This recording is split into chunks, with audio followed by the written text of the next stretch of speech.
infamous Illuminati. Yo, that beat is just hard, dog. I always find myself bopping my head to that. Yo, right when it comes on, it's like bam, bam, bam, bam, bam.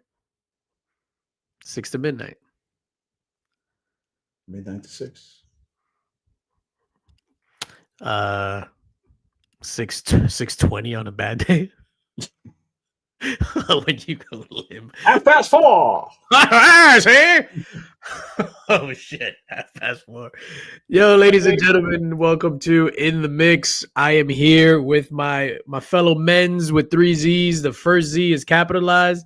The 2 Z's after that are lowercase. My men's, Mr. Nick's Kicks and Comics, Legion of Comics, and Remy Q Studios is on his way. But of course, like every show, every In the Mix that we do, of course, we got to pay the bills. And In the Mix is brought to you by Spidey's Powder Tumblers for all your custom-made powder-coated stainless steel tumblers. Hey, get these tumblers! Tumblers, hey! Get your tumblers. Spidey, get back at me, Spidey. Oh, shit, he's dissing you? Nah, he's doing some research for a little project I got. Hey. I didn't know you could powder. Hey, yo. Powder anything. All your powder coating needs. Jesus Christ. Yeah, as a gag gift, you should be like, hey, Spidey, powder coat this butt plug. Yo. Like, see if he does a good job and post it on his IG and all that stuff. Damn, we've only been on the air for 3 minutes and already mentions of butt plugs. So anyway, big shout out to Spidey's Powder Tumblers, the homie, as course. And then if you want to continue to support Comics Curing Cancer, I have 2 of these beautiful shirts, Cancer Sucks. Head on over to failureforce.com, cop one of these. The quality is impeccable, I'm not going to lie. Normally with these shirts, I'm trepidatious. I'll rock them on the stream, but in real life, out in the world, as I'm rubbing shoulders with big wigs and running down the streets of New York, trying to avoid criminals, I normally don't wear these shirts. But these shirts I'll rock. Like, the quality of these shirts are phenomenal. And of course, with all the money going to Comics Curing Cancer in perpetuity.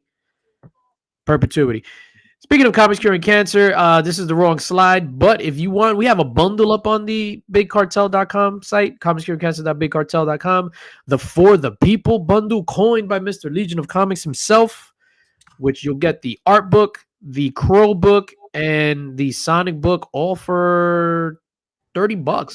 3 books, all for $30. For the people. For the people.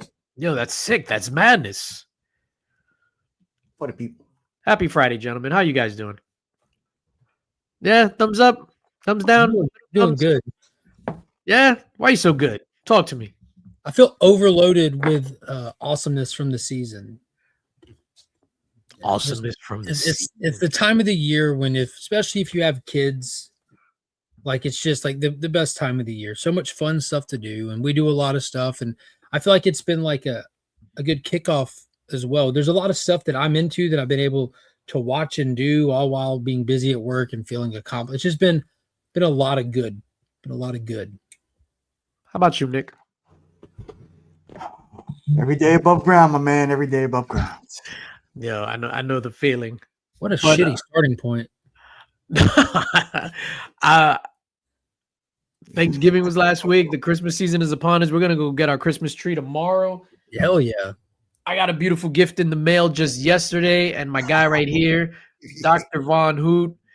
I laughed so hard at this that I was making the noises when you laugh. You know when you laugh and you get like it's ha ha ha, and then you get quiet, and then you go ha ha ha ha. So that's what I was doing when I unboxed this bad boy yesterday. Yo, I haven't laughed this hard since. I don't know. I can't even remember. BH milked him himself, right?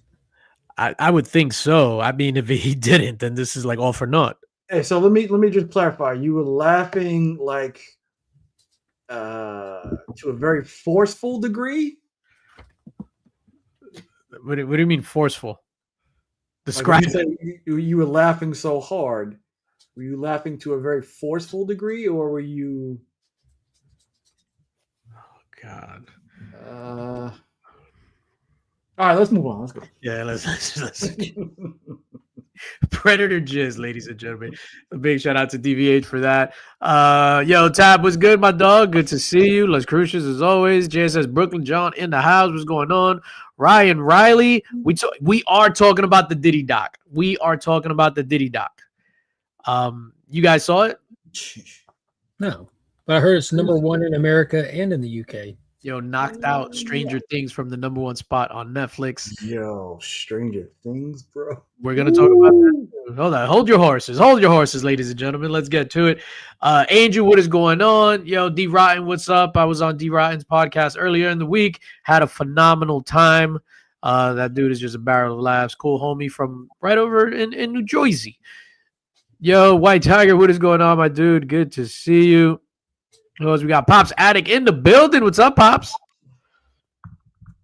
Pops is the man. Yeah, man. So we're all caught up. Oh, it was good, my dude. One love from Chicago, my guy. Good to see you. Saying what's up to Pops is a uniquely American experience. Mm-hmm. Shout out to Pops. I gave Pops a shout out the other day on something. I was just like, this guy knows his stuff. Oh, on the Jersey Creeps collectibles, because he was asking about like us and how we came together and stuff. And of course, I love all you guys. And we were talking about like Mark's knowledge, because he was like, Mark is very knowledgeable. And I was like, legit, Mark is probably, and I'm not blowing smoke. I'm not tooting your horn. I'm not diddying your doc. Mark is the most knowledgeable person that I know as far as comic books go. And he gets that from his pops. Yeah, YouTube said that I'm curious, analytical, and cultured, so that tracks. I don't know. I hope Rigged comes back one of these days. I was set to face for vet, isn't it? I was set to face Mark in the finals. So yeah, I wasn't even going to participate in that game, but in the finals, I just enjoyed watching it. yeah, it was a good show. Good time. Yeah, it was a good show. I mean, we could bring it back. We could do some special editions. Taylor was on here with TW, yeah. We bring it back with Taylor and stuff. Yeah, no, it was mad fun. I remember I went up against Remy, and I was surprised that I won. My favorite thing is when Nerdy Girl, who was just having fun, went up against that other girl who was taking it mad serious, and she was like pissed that Nerdy Girl won. Like that's crazy. It's meant just to be fun, you know. Yeah, that's the thing. Like you have to, you know what? That's not the thing. You don't have to take it fun. You have to kill. You have to go for the throat. No more participation awards. No more having fun. It's kill or be killed. This is what we do. Well, I agree with the no participation trophies, but like if you don't win, like does that mean you didn't have fun trying? Like come back stronger next time or something? But she was mad, bro. Like I don't know if you remember that. She was big mad. No, I remember it. Big mad. I don't remember that girl's name, but I felt like her whole identity like hung on the balance of her beating Nerdy Girl at comic book trivia on this random YouTube channel. I remember who it is. I'm not gonna say her name or their name. I'm not gonna say it. But it was in private chat. I forgot. You sure? Are you sure you don't remember if it was Mars Comics or not that used to co-host with Jen? Okay. Taylor mentioned it. Or she hated me, dude. It wasn't even that. It wasn't. Who didn't hate you? I don't even remember the question. It was asking what character appeared the most in the X-Men movie franchise, and the answer was Jubilee out of the choices because it was a different actress each time. But it made her so mad. I'm like, yo, it's just a game. Yeah, I think for her not to, you know, because Nerdy Girl has, and big shout out to Danielle, Nerdy Girl, super super cool. Both of them. Shout out and Mars as well. But it's one of those things where it's just like, oh, she's just a flipper. She doesn't know about comics. Yeah, it turned out to not be true. Proved you wrong. Oh man, big shout out to Nerdy Girl. She's like, oh my god, Linx. I love it. Oh man, what did you guys do for Thanksgiving? How was your Thanksgiving? Everybody, how was your Thanksgiving in the chat? Just, you know, thumbs up if your Thanksgiving was great. If your Thanksgiving was terrible. I worked. I ran around, and I missed out on one family event because of work, but because of the timelines, I was able to sit in my house with nobody else here, just me and the dogs, and watch episode 4 of Stranger Things completely uninterrupted, dialed TFN, dude, just locked in, having no clue what was going to happen in that episode. And just, I'm sitting here like, yo, I'm ready to go work now. Like, I was so hyped after that. Like, dude, and it was the second one, Nick. the first catch was like, damn, but that second grab, I'm like, what? Dude, that All was right. amazing. We're getting this. I was thankful for that. Yeah, real quick, Nick, how was your Thanksgiving? Go. Good. It was a shitty work week. Monday, Tuesday, Wednesday, Friday, Saturday, Sunday, but Thursday was pretty good. Awesome. My Thanksgiving was great. So Stranger Things. Hey, what was the best thing you ate that whole weekend? Oh, I can't say that on national TV. Hey, yo! Oh, wait a minute. Hold up. Oh, it was a really good Hold day. up. Where's it at? Take that. You about to get plugged. I have Avatar 2 on the TV. Hit pause. Thank you so much, Wellbore. Well, Yeah. And You're Nerdy the Girl freaking for man. context. Oh, snap. The best thing that I ate, I'm gonna have to say, and I'm not just saying it because Mrs. Linx is my wife and I love her and I don't want her to get mad at me, but she throws down in the kitchen. So she makes penne, which is roast pork, and it's legit the best penne I ever had in my life. Does the skin stick to your fingers? We're still talking about the penne. Yo, shit. No, we try to make it where it's like the cuero's hard and it's just mad good. Anyway, so Stranger Things. Damn it, Nick. I'm asking a Puerto Rican question. I'm sorry. Predator jizz. Stranger Things, season 5, episode 4. You want to go through the whole season? Like what was your experience from the beginning? Like when it first started, Nick. We'll start with you because I mean, I'm not a huge fan. I'm not like, yo, I gotta see it. same. But watching it, it was good stuff. It was Yeah, good It's a stuff. silly thing to say. First off, like, why would you have to like preface that? Like, clearly, it's something you need to watch. Like, the fuck are you talking about? Yeah, I mean, normally I'm like, I don't have to watch it that day. And You know? the stuff that comes out that we watch that we talk about, like, this is good, man. Like, this delivers the moments. It's got hype stuff. Like, it's legit worth talking about, being excited about, recommending to people. Hey, But Finn. it came to the point where by the end of episode 4, I was like, yo, I'm going to the theater. New Year's Day to theater. watch that.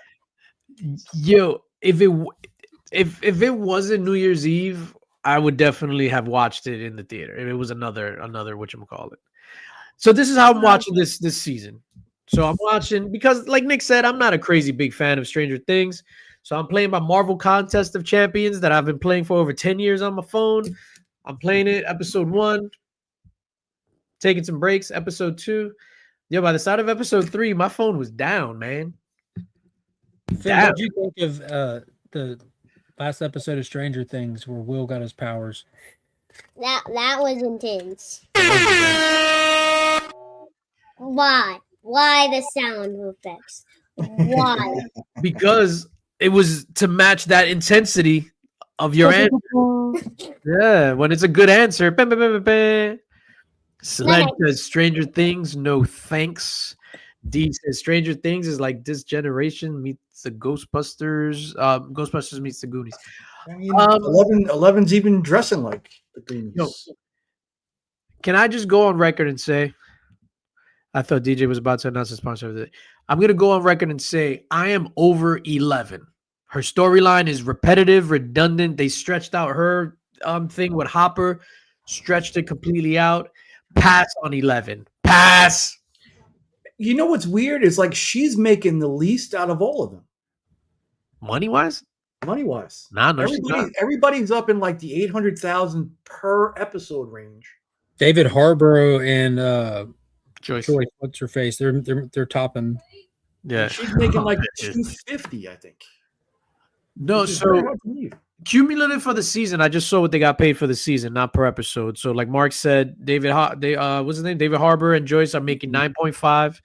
11 is making, I think, like 7 million for the season, and then the next person under her, I think, is like making like 6.5 or something like that.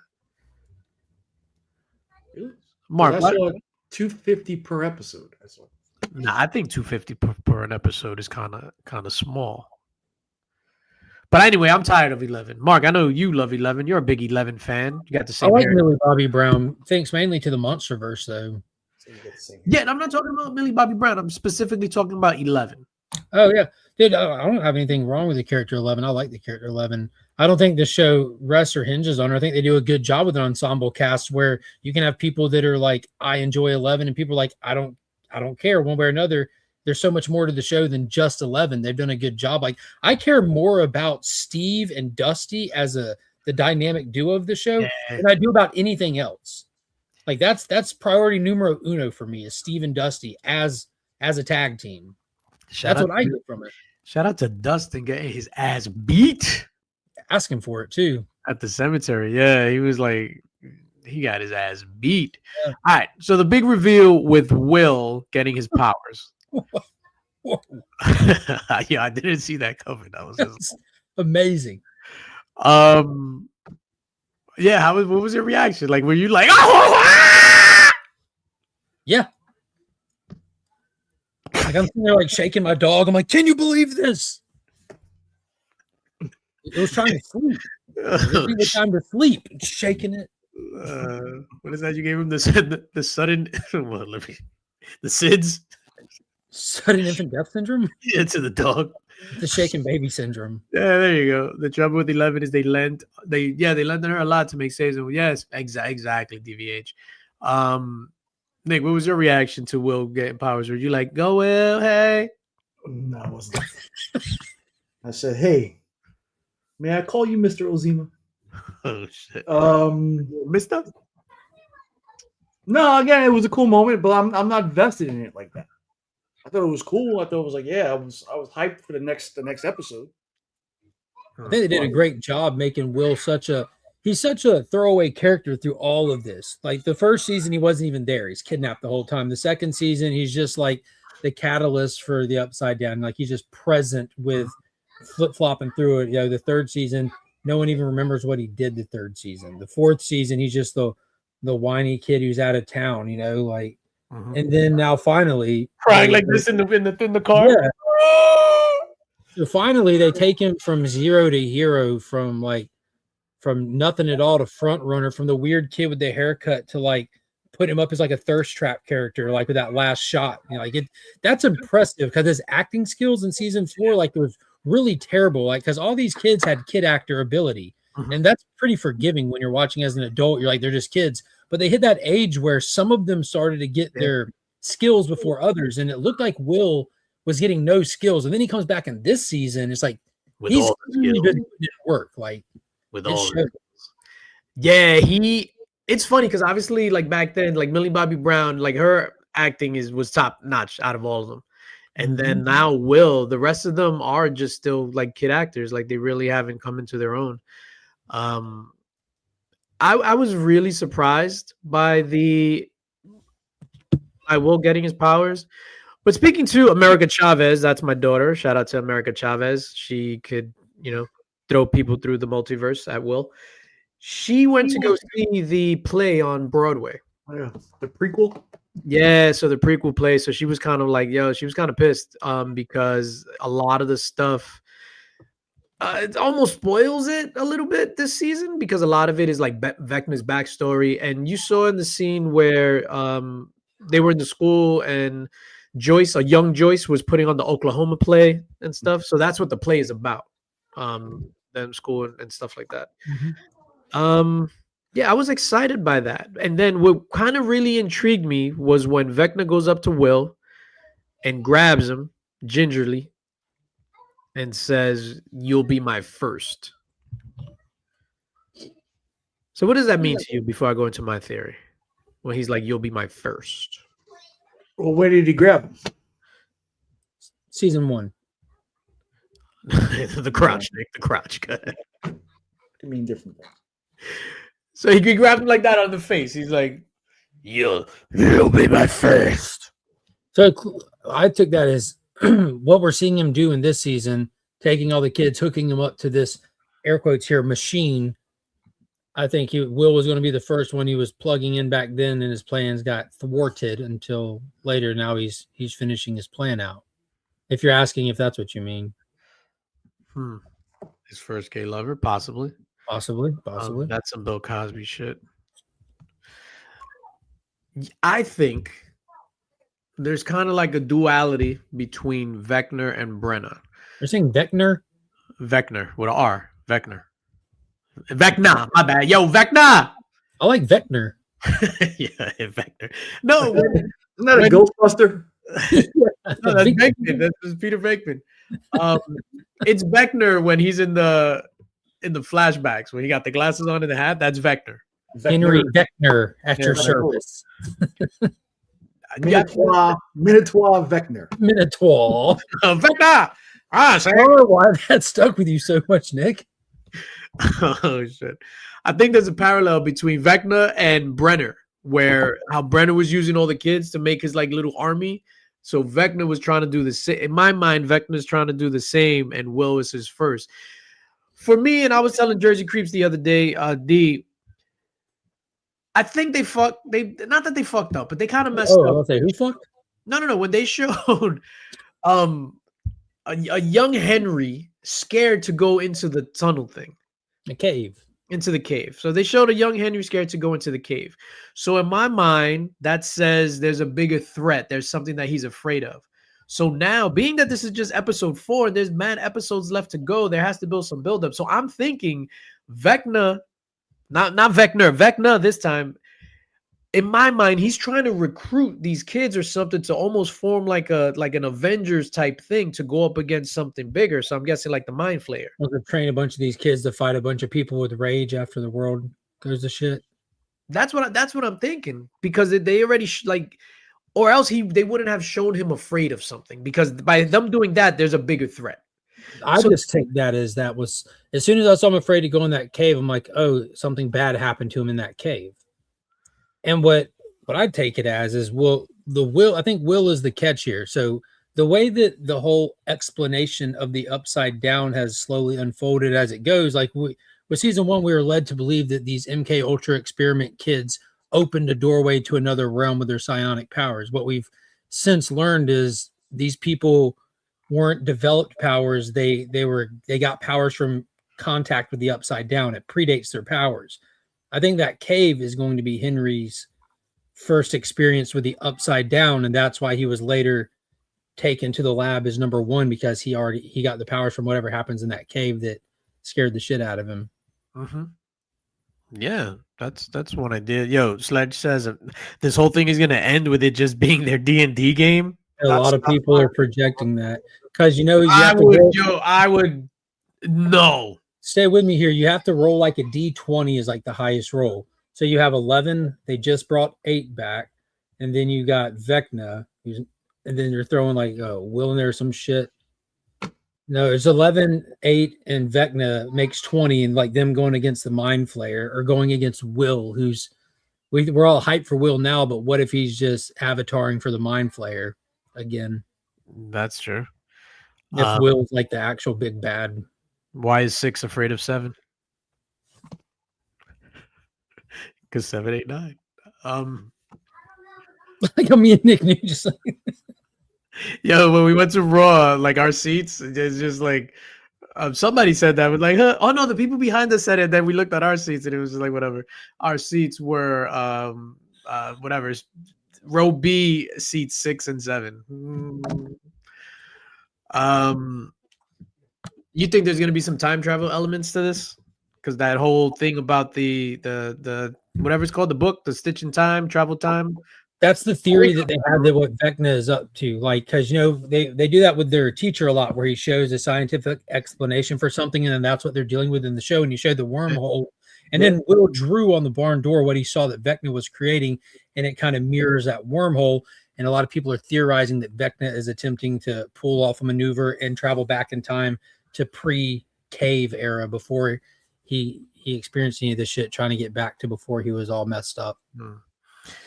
Is that kid who played the guitar going to be back this season? Maybe a ghost? I think It's confirmed not to be in this season, unless they're holding some kind of surprise. Yeah, I saw some AI stuff where he was sprouting wings and going to fight. I was like, fuck, that would be cool. But sprouting wings. Yeah, he became like an angel or something like that. But it was cool. But alas, no.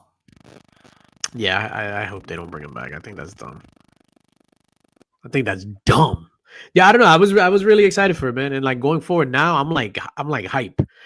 in watching these episodes, I'm like, yo, how is this like how is this a TV show? Meaning just the quality of it, the film quality, like everything going into it is just like, yo, it's like money dripping out the seams with this show. It's good stuff. In hell, they are turning Vecna face. Maybe Henry sees the error of his ways, but Vecna is a full-on child kidnapping, abusive murderer. That's what I wanted to touch on. With not that I wanted to. Well, look at Dr. Brenner. He's a child kidnapping, abusive murderer, but he was doing it for the sake of saving the entire world. Yeah, I'll be honest with you, gentlemen, with you fine gentlemen. Well, one of you fine gentlemen and one of you creeps. I'll let you decide who's who. I accept that. The whole thing with Holly and Mr. Whatsit and all that, I felt really uncomfortable. And that's when, during those scenes, that's when I was most on my phone. What part? Or what do you mean uncomfortable? When Henry was like, walking her, holding her hand into the house and stuff. Like it had real like child vibe, like stuff vibes, like John Benet Ramsey type vibes. And I don't know. I think that's Vecna's good side trying to save her, because what did he do? He told her. No, I know. So it was dubious, right? So you couldn't pick up on it was good or bad. So I went. Well, they had a huge tell though. I think. What did he give her?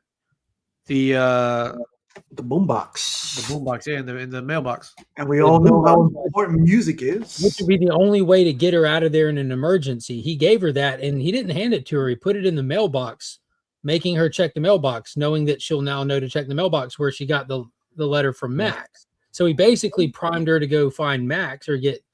So I think that I don't know. First off, that whole imaginary friend thing was such a creepy, cool angle. It felt like something new. I hate that it was revealed so soon because I liked not knowing. That was the Mr. What's It thing was cool.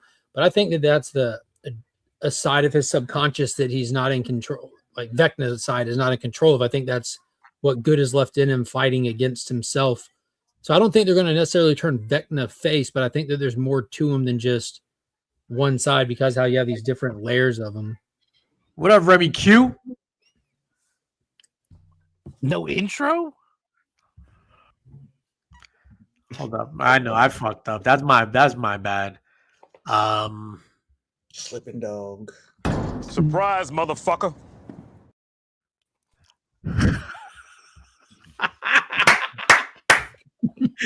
Yo, what you eating? Taco Bell. Hey! I've never had Taco Bell in my life. That drink looks tasty. That looks like a tasty beverage. It's a Baja Blast, my man. Mountain Dew.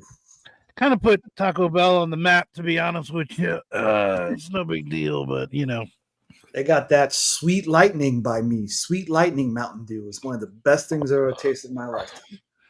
Yeah, that's at KFC. They're both in one spot. Oh, you got the Kentucky Huts over there with you? You put in one parking lot, you get Pizza Hut, Taco Bell, or KFC in one building, the Kentucky Huts? That's Kentucky the Fried trifecta. Bells. That's some I got to drive 30 miles north to get one of those. And wow. Because I like to go there and get one of everything. You know what I mean? Like let's make this a thing. If I wanted to Let's celebrate. Over here. Yo, this dude says Eddie Munson is actually back, and they're showing official images of him. Rem, are you caught up with Stranger Things? No. You're not caught up with Stranger Things? I tried. You don't like it either? No, I didn't say that. I haven't You had just said I tried. I figured you like I tried. All right. Oh, so no, okay. okay. You said I tried, and in my mind, I just heard I tried to watch that bullshit. But I ran out of time. Yeah, I ran out of time. Ran out of time. I see what you did there. I got excited for it. I started running up that hill. And I made a deal with God, and it went sideways on me, to be honest with you. Man, F that song. That song got played. It was like, man, this song is cool. Oh, I hate this song. Like, keep running up the hill. No, it's a great song. Remy, did you see that Spartacus is coming back? Yes. House of Asher. Yeah, I saw it when I subscribed to effing Stars back in March when they were supposed to drop it in the fall, and then they kept pushing it back. Yeah, I can't wait for all the full frontal. Yes.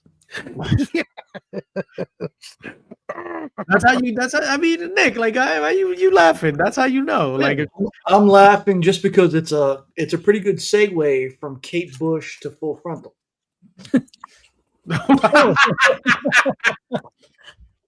Yeah, not bad. yo, all right. Who's watching the Diddy doc? Anybody? Mark says no. Mark don't doesn't care, give a shit. man. I Remy listened to that documentary. What else do I need to see? I don't need to see anything else. Yeah, he's already been to court and you've seen what's going to happen. So what's the point? That was And like Nick- when they released the OJ movie. I was like, I've already lived this. I know what happens at the end. No, so the wild shit with this Diddy doc, the Diddy doc, he was filming. So I guess like he was filming like his everyday day-to-day thing. This is right before he was arrested. Ultimately arrested. Can you preface, because I think it's important to say who this documentary is produced by? The documentary was is produced by Curtis 50 Cent Jackson, who is Puff Daddy's ultimate adversary. So him and 50 Cent, they had beef back in the day. 50 Cent took it as a slight, a homophobic slight, might I add. So that Diddy was just like, hey, I want to take you shopping. And 50 Cent thought that was the end of the world. Diddy is the worst, and I hate him from then on. It came out that Diddy was banging his baby mother, 50 Cent's baby's mother, in court. It came out. And not only was he banging her, he was smiting her out, freak offs. The Punisher was all up in that. All these gigolos from the Manhattan Mail escort page, all up in 50 Cent's baby mother's on film, and they watched it in the court. Anyway, so the Diddy doc, what separates it from the other docs and shit, like you saying, so Diddy was filming his own footage, like leading up to his arrest or whatever. So he had a camera dude following him around and all this other stuff. Anyway, he got arrested. He never paid the cameraman, and all that footage, 50 Cent acquired that footage. So it's just Diddy right before the trial, like talking and saying some crazy shit. It's wild. They implement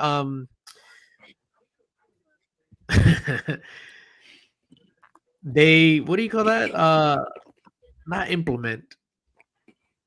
Anyway, that supposedly implicate. There you go. They implicate him in Tupac's murder. They go down this whole thing, and they play footage of the guy that's on murder. That's going on trial for Tupac's murder, Keefe D. So they play audio clip of him in what's called a proffer, which I never knew this. Did you guys ever heard this term? So it's one of those things. So it's like you testify or to the cops or whatever, and whatever you say in that interview, you won't get charged with. So it's basically like, I have immunity. I can say whatever I want. And Keefe D basically said that Puff Daddy, they made a deal for $1 million for them to kill Tupac, and they killed Tupac, but Puff Daddy never followed through on the $1 million payment. And that was done under oath for the cops. Yeah, it's a wild documentary. Nobody gives a shit. You know what? I said I'm going off camera, and I removed myself instead of shutting my camera off. This is better? Yep. All right, so what do you want to hit on next, gentlemen? Nobody cares about Diddy. This Netflix sale? Fuck yeah. Talk about it. Yeah, the bit in the studio where he straight up shoots and says he's comparable to Jesus was straight. Yeah, that was crazy. Yo, the other wild shit, and then we'll talk about the Netflix thing, since Dr. Vaughn who brought that up. Yo, so Puffy he's in the streets he goes back to the hood. He goes back to Harlem from where he's from. Yo, dapping everybody up, giving everybody five, meeting people. He's rubbing shoulders with the common folk in Harlem. Like, oh man, I'm in trouble. I'm going back home. He goes in the car, and the first thing he says is, I need hand sanitizer. Oh man, touching all these people. I need to take a bath with like hot water. I need to like burn my skin off. And like, yo, totally bad mouthing all the people that just showed him mad love. Like, that's so fucked up. I need to lather up with some baby oil. Lord Jamar said he's from Mount Vernon, not Harlem. Lord Jamar is full of shit. Puffy's from Harlem. This deal, Netflix. So apparently, Netflix bought WB for $82.7 billion. I don't give a shit. But I'll let you guys talk about it. Like, what do you think about that deal, Remy Q? Even though you're chewing on food, what do you think about that deal? So this deal was out there, and they basically went out to all the streaming services, and they were like, "Who's got the biggest D in the room?" And Netflix was like, "I don't know. How does this measure up?" Bam! Take that, bitches. And then Disney was like, "Oh, I don't know. People hate us." And that's it. And now you got now it's a two army war. That's it. You have a 2-army war. And this guy up here, yeah, that's right. I know where your army's going, my man. I know where your army's going. Hey, I told you, you call on your banners. This guy showed up right here. Thank you. It's a 2-army war. That's it. There's 2 now, and there's nobody else. They cleared the 2. How much did they say it was? 82.7 billion. 82.7 billion. I think it's going to run into some complications, but And it's with that 87.2 82.7, let's just say 80 billion, mostly cash. I wonder, they can I had address, guys bring it in. This is we a should lot. address Jersey creeps. How did Netflix outbid Saudi Arabia? Easily.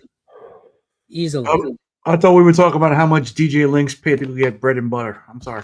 They easily outbid them. A lot of people don't realize that you have movie studios, you have Universal, Paramount, you have Disney. You have these movie studios, and then you have Netflix.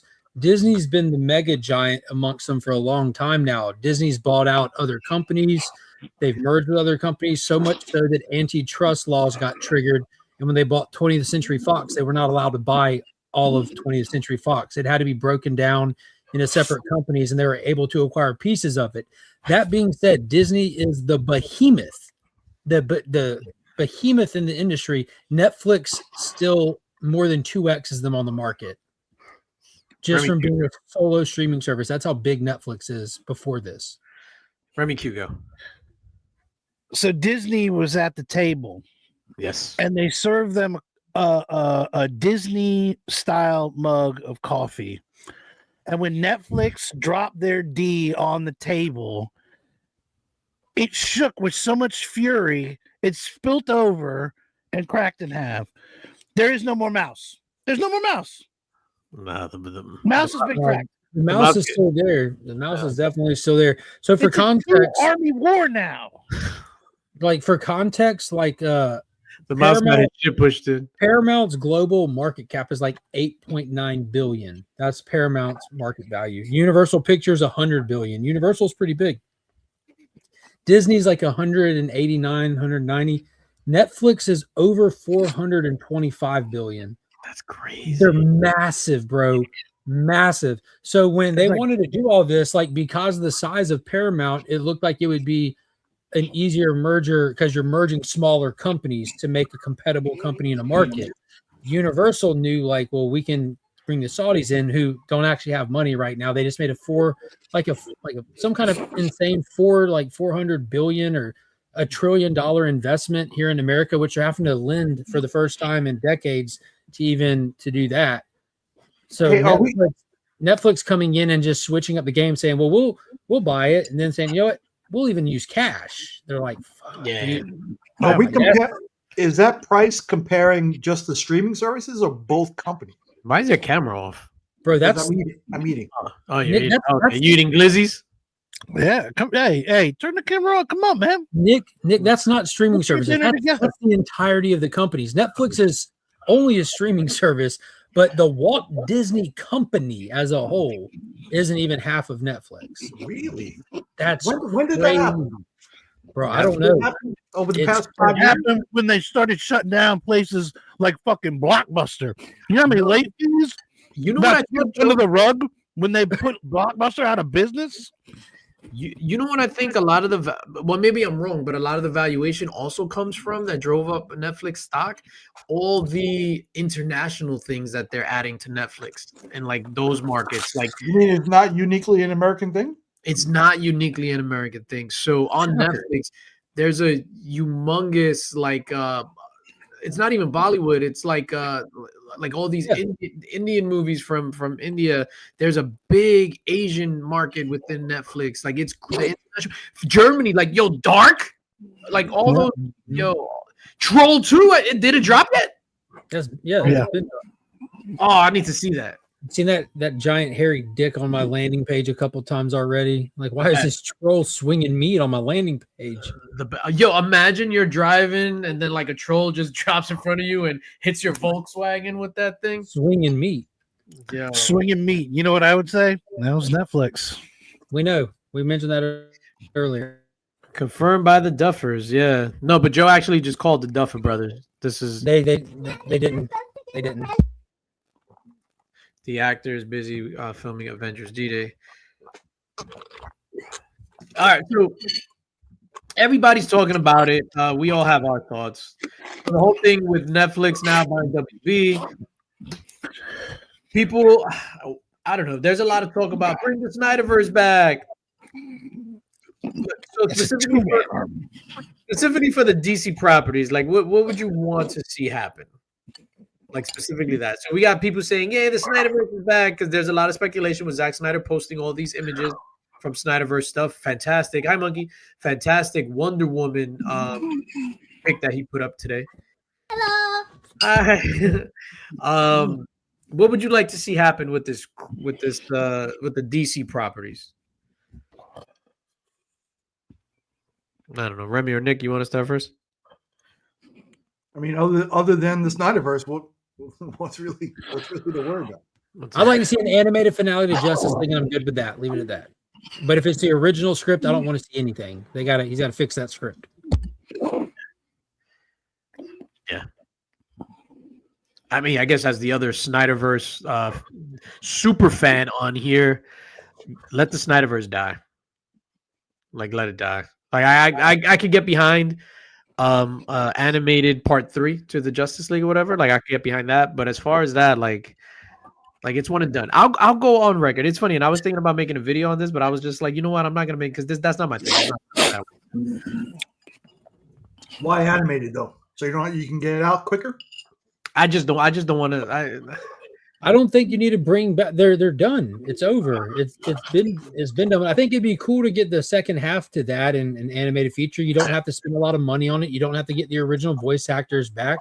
You can get it out quicker. Whatever no VFX. You can actually make it.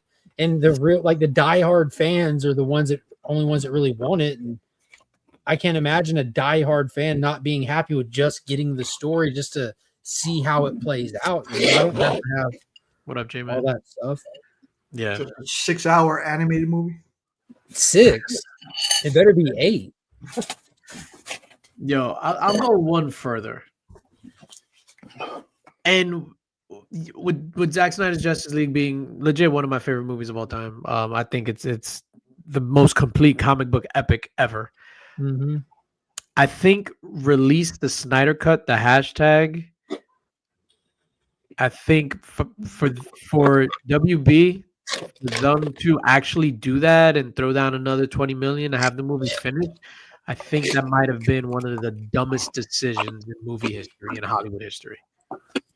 Yeah, you can't predict the stupidity of the people though that you're trying to, because like Jersey said it, like he said, like just finish the Snyderverse off so people could stop talking about it. They did finish, and all those people did was keep talking about it.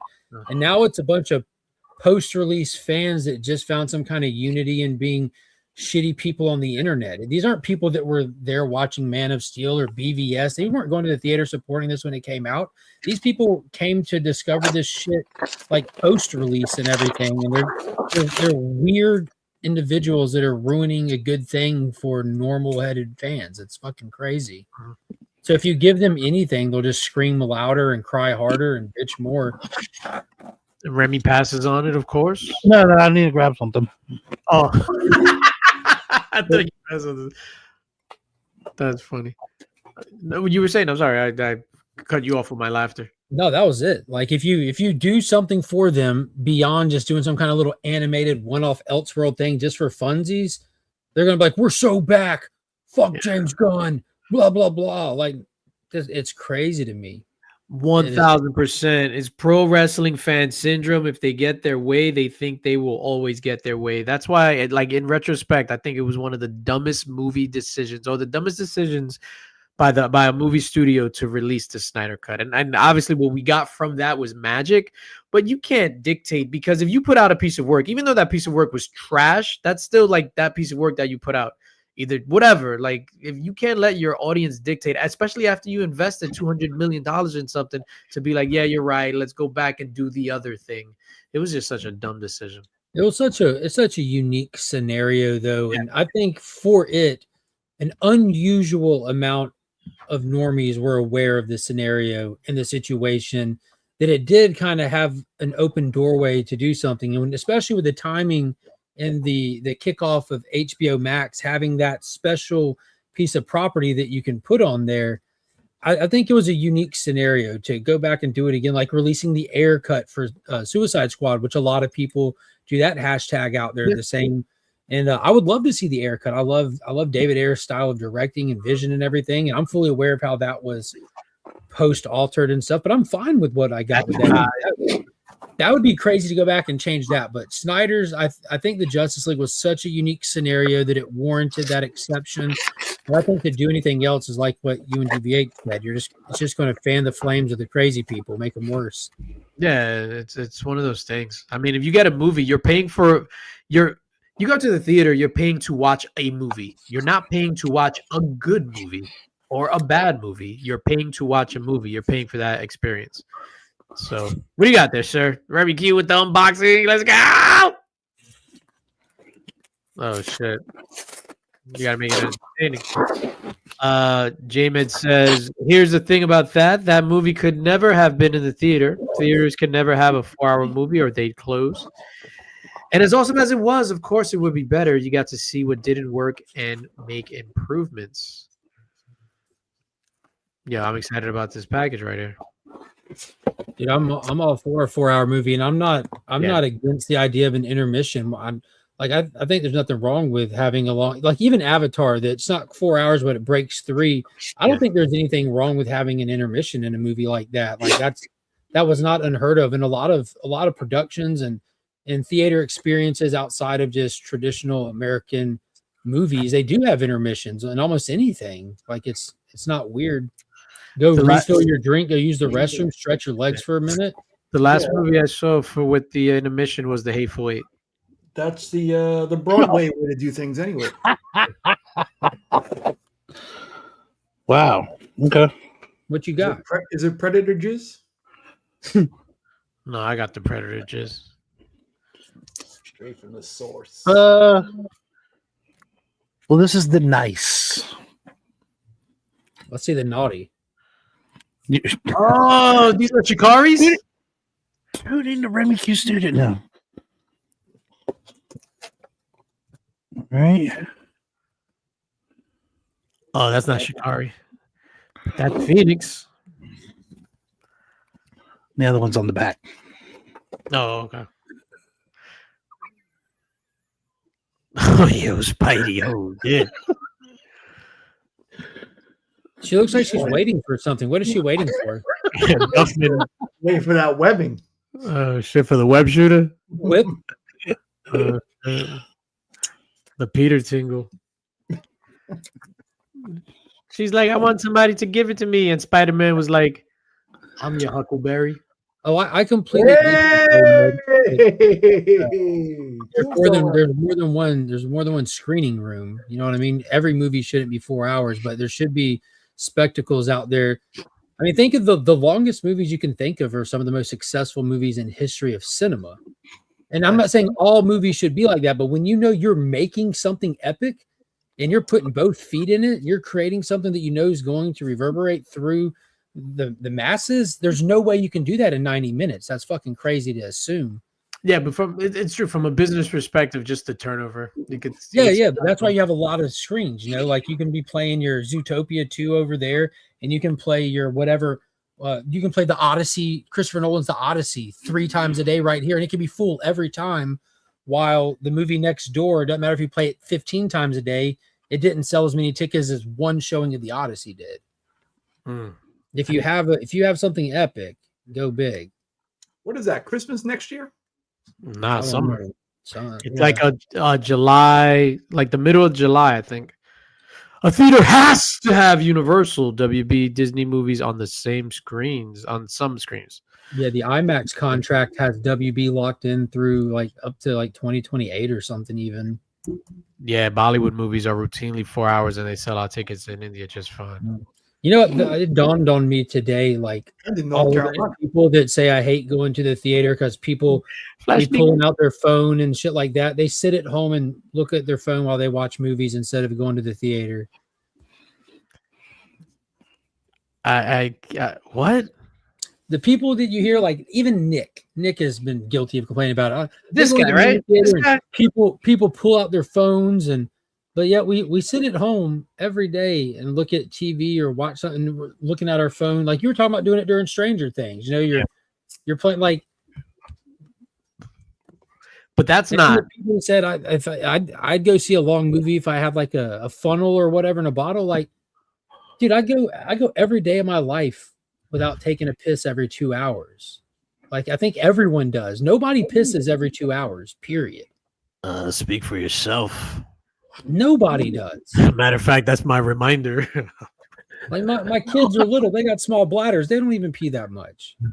Tinkle, tinkle, tinkle.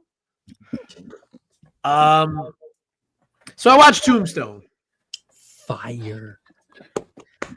So I watched Tombstone. About time. Skin that smoke wagon. Oh, shit. Bro, the phrases, I was just like, holy shit. I'm upset with you guys. I'm upset with each and every one of you guys. I'm upset. We undersold how good it was. Oh, you guys said, "Hey, watch Tombstone." Michael Biehn is in it from Terminator. It has Russell. No one said Billy Zane is in Tombstone. Had you said Billy Zane was in Tombstone portraying the prettiest man in the West, 1,000% I would have watched it. Yeah, Bill Paxton, Sam Elliott, Bill Paxton, Charlton fucking Heston.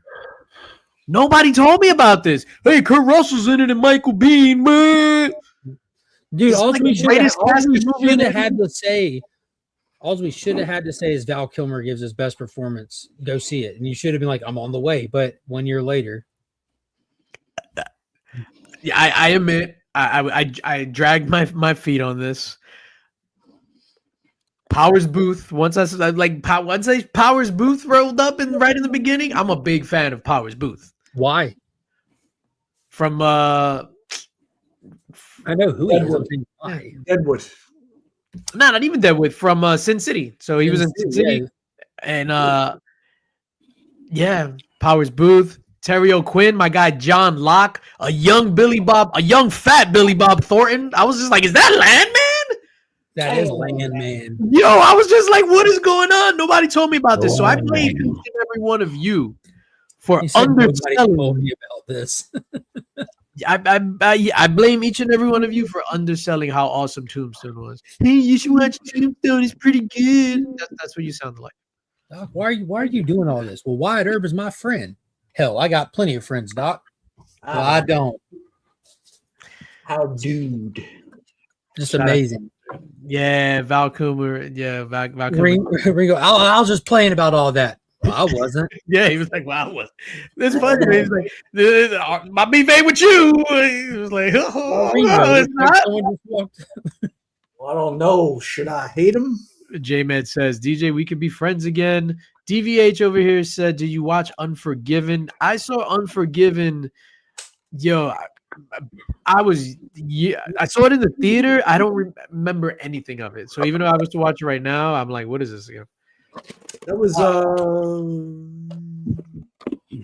this All right, Clint Eastwood. Yeah, Clint Eastwood. Sam Elliott. Like for me, when I go to the dictionary and I look up man, a picture of Sam Elliott is next to the definition of man. Okay. I don't have one. I just have. Yeah, I don't know. Oh shit. That's a good mustache. Yo, but Kurt Russell, he did his thing, man. Oh shit. That's terrorist links right there. Terrorist links. We the best. Stephen Lang, a young Stephen Lang. Yo, this cast was insane. So I blame each and every one of you for underselling how awesome Tombstone was. Landman. Y'all up to date on Landman? I am not. Nick is a landman. Filming it right by me. Remy, do you want me to watch Landman? Is Billy Zane in it? Because you have to tell me, then I'll watch it tonight. Oh, Billy Zane is not in Landman. Not yet.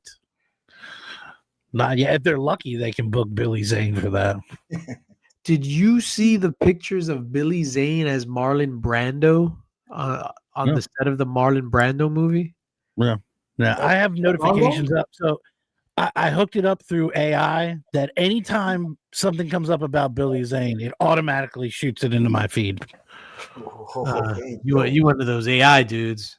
Mm-hmm. I love their music too. Yo, the other day, now that Remy says this, I got caught out there again. Even though you turned it off on your phone, you got caught out there. No, I got caught out there. Yo, I felt like Eddie Murphy in the 90s. I got caught out there. Hey. Holy shit. Turn on the lights. I saw her knuckles. Holy shit. She had a cute Adam's apple. Yo, on my feed, an artist called Orgasm came up. So it's like orgasm, but a V right before the S. Mm-hmm. I click on this shit. The most beautiful music you have ever heard in your life is right up my alley, dude. The most beautiful, sexy music, like something that you turn on and you put on red lights or lit candles, maybe a little whips and chains in the background. You know how we roll. Mm-hmm. So then I'm like, oh, yo, this is phenomenal. Wait a minute. How did she drop 12 EPs in the last month? That's impossible. And it turns out to be AI. Terrible. Yo, but the music, oh my God. So literally the last 2 life-altering albums you heard were AI. AI. And I According to my YouTube year in review, the last 2 albums I heard were Tron Ares and Tron Legacy. Which that's accurate, by the way. Daft Punk. I have Tron Ares on my. I still have to. Listen to it. But Tron Ares is. Huh? I'd recommend watching the movie first, hearing the music for the first time through the movie itself first. Okay, I'll do that then. But I have it on my whatchamacallit to watch. Yeah, when you hear at that point, then when you go back and hear the soundtrack, you'll kind of like with the Legacy one. Once you've seen Legacy and you hear the music, then when you hear the music, you're like, oh yeah, that's the spot.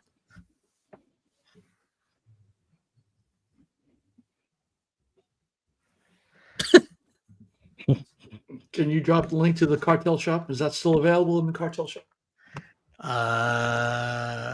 It might be that Remy Q, that limited edition Remy Q is no longer available. Limited edition Remy Q. It might be on the DJ Linx shop. I haven't logged into DJ Linx shop in probably like more than a year. Every year I log on when it's time for school close. Every year. Myself, but we have people for that. It's the best backpack I ever purchased. Yeah. Speaking of movies, last week we talked about Sylvester. Oh, not last week, the week before, because last week we was off for Thanksgiving. We were, eating turkeys. We talked about Sylvester Stallone versus Arnold. My guy Arnold S. Yeah. No contest. Classic actors with classic action movies. So I got to thinking. Are there any what? What are you laughing about? I forgot about the fruit tea. Oh, I'm looking at a throat. you just saw it? Oh my God. Yeah. Nick, I just got to that same page. I'm looking right as you said that. I was trying to say, what does that say? And then you said it out loud. Oh, my fruit. My friend. Are there any big actors, like big caliber actors, without any classic movies under their belt? I have one in mind, but I want you guys to like think about it. Big actors, Hollywood actors that are getting paid the big bucks, the mega bucks, buku bucks, that don't have any classic movies under their belts. Say that again now. What it? Say it again. Any actors, like big actors, Okay. that don't have any classic movies under their belt. So like Arnold has classics, Predator, Yeah, The Commando, Rock. Terminator. Yeah, The Rock. He has a lot of good movies, but he doesn't have any greats. He's the modern day comparison to Arnold that is speculated that what he did different than Arnold is he wasn't selective with the jobs he took. Like he got paid a lot, but he wasn't selective.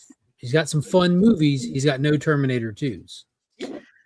So I'll about Pops, I'll say Steven Seagal, Mark for Death is a Under classic. Siege, Under Siege is a classic. Van Damme, Universal Soldier, Bloodsport, Kickboxer, classics. But Mark is 100%. It was like right here on my thing, and it says it in all caps. The Rock has no classic movies.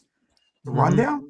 The Rundown's phenomenal, but it's not a household. Like it's legit amazing. The Rock has some great movies, but despite how I might feel about them, they never got that bigger reach to them. You won't see Rundown merch in perpetuity anywhere. You won't see people bringing it up in conversations like you bring up Kickboxer or Bloodsport. Van Damme Split alone made him iconic that he did in those movies. Like his little famous little dance, it's a gift now. Like The Rock doesn't have all of The Rock's gifts are from wrestling. Like in all sincerity, that's a fun way of looking at a aspect of cultural impact. Army Hammer's great. Like it's wild what happened to him, but he was on an up and coming. Like from The Social Network to Lone Ranger, Death on the Nile, he's got some good movies. Army Hammer doesn't have any classic movies, but he has classic texts. He did, and a unique palette. Yeah, very, very biting history. Yeah, I recommend any and everybody go check out his interview that he did on Piers Morgan Uncensored after coming back for the first time, doing interviews after all that stuff. So Dolph Lundgren, Rocky IV, even though he's not the star, but Rocky IV is like ultimate classic, and he was my name is Sergeant Andrew Scott. Back up a second. He's not the star. The most infamous villain out of all the Rockies. You put Ivan Drago over Mr. T, Clubber Lang? Yes. 100%. Oh yeah, he's the most iconic Rocky bad guy for sure. You need a real man. Oh, stay up late at night dreaming about a real man. I'll show you a real man. And he had Masters of the Universe. I mean, Dolph was the first Punisher, Masters of the Universe, and there's one like God, Showdown in Little Tokyo where he jumps over the moving car in the beginning of it. He's got some good movies, like some really good. The one with Brandon Lee. Yeah. Oh, that was good. He's got some really, really good movies. No. Showdown in Little Tokyo. So it was Dolph Lundgren as the main star, and Brandon Lee was like the second. Cena is relatively new. The problem with The Rock is he got too much control, and he has very bad taste and poor judgment. Maybe The Smashing Machine is going to be his classic movie. I haven't seen it yet. I always thought The Smashing Machine was the Hedgehog, but I was wrong there. Apparently. Ron Jeremy. Yeah, the full circle. That's why I was just like, why is The Rock making a Ron Jeremy biopic? Did y'all like the Expendable movies with all these guys came together like butt cheeks and just brought like the most off the wall action extravaganza? Yep. I thought it was I enjoyed the hell out of it. It's fun. Yeah. Yeah, I would never put it up like it was fun, but it was I like, think that's what it's meant to be, right? Yeah. I like the one where Jean-Claude Van Damme was a bad guy, number 2. Like that was amazing. Yeah, shout out to Jean-Claude Van Damme. I saw one of his movies in the theater and I fell asleep. I forgot. I what feel you- like Van Damme in real life is just the bad guy. He's just Did you ever see JCVD, that movie he did kind of on himself about his about sin and himself. drugs and all that? Well, it's more. No, I'm not saying Yeah, it like he's wasn't not about playing a himself. He character. played himself, but it wasn't about himself. Kind of, but like he's kind of. It's very unique the way it presents and stuff, but it's kind of trying to just open a doorway to what he went through during those dark years and everything, through drugs and everything. Who wants to go home? And who wants to come with me? The worst guile in the history of the world. Oh, speaking of fighting movie actors and stuff, Shang Tsung, the actor who played Shang Tsung, Harry Tagawa. finally got his fatality. Oh shit! Who was it? Was it E-Man that put that in the chat? Like as soon as someone said he died, E-Man is supposed to fatality gift. I'm like, oh my god, Flawless victory. What's up, Nelson? Yeah. Your soul is mine. Shout out to Mortal Kombat. I went to see that opening day, August 18th, 1995, with my entire block. We went to see Mortal Kombat at the Commodore Theater. Double feature, by the way. Double feature. Judge Dredd, followed by Mortal Kombat, dude. yeah, that's a banger lineup right there. I remember going. I was doing karate at the time when it came out, so it was like a really big deal. And I remember Pops taking us to see it in the theater we went to. He's not even around anymore. I think I have it right here. Yeah, we had a good time. Time Cop, yes, Time Cop. Yo, we're literally right there. I love that you have everything. Jeremy Adams wrote that movie, right? Mortal Kombat? No, not that one. Jeremy Adams writes the current animated feature ones, the R-rated animated films, kind of like how you have the DC animated movies. They make Mortal Kombat animated movies, and they're really solid. They're all on HBO Max. The Scorpion one is really good. They're better than the new movie was by a country mile. Disrespectful. I met him at a con several years back. He was a really nice guy. Show some damn respect. No. Dude, he's amazing. He was Cowboy Sang in the Phantom movie with Billy Zane. Remember that, Remy? Billy Zane. See, now I got to put respect on his name. He was in a movie with Billy Zane. Yo, Put the diamond in the coat. I put the coat on her. I actually still have that here. Hold on, wait a minute. Hey, that's a good point, Nick. Now that DJ watched Tombstone, are you going to watch Titanic? I didn't even want to go down that road. It's Nick, just- come on, Nick. some may say that ship has already sunk. Remy, that's disrespectful. It's I mean, bad that my 5-year-old He went to seen the fucking Titanic and knew museum that, and right? came back, started telling us facts like we weren't going to know them from the fucking movie. I dipped my hands You know, in they had those that water. many lifeboats to save everybody. Yeah, Nick, we watched our movie 20 years ago, Nick. I know how cold that water was that they all died in. Yeah, I do too. It was like 1,000 knives stabbing you all at once. I know how cold it was. I watched them freeze to death. Damn it! Hey, fun fact, Remy, do you know I'll that never not let go. She not a fucking let single go. one, not a single one of those lifeboats was filled to capacity? Yes, yes, I know. I even have the T-shirt. That's the really What could possibly be funny? I put the diamond in the coat. And I put the coat on her! I was on that staircase. Were you? Yo, Nick, I watched Tombstone. You got to watch Titanic. Why? Are you afraid? This is what I think is going to happen. I think you're afraid that you're going to love this movie and you're going to cry and then you're going to cry at the end, like all of us. Cried in Rocky 4. Who cares? I did Rocky 4. I'll cry right now. You might see me cry. I dare you. I dare you. Do you think we're I like cry- messing I with cry you? at Like it's dog not a food good too much. movie. Like these, Right. like we're not trying to get you with the May December thing. Like we're honestly telling you, this is a great movie. You should watch it. Like I think you'd enjoy it. I cried today. I can't even remember where I cried. This is the best show I've ever seen. Can we all agree to go to HH before In the Mix next week? What's HH? Huddle House? Holy hell. Holy hot dog. Ellie Hansen. What's HH? I don't know. Holding hands.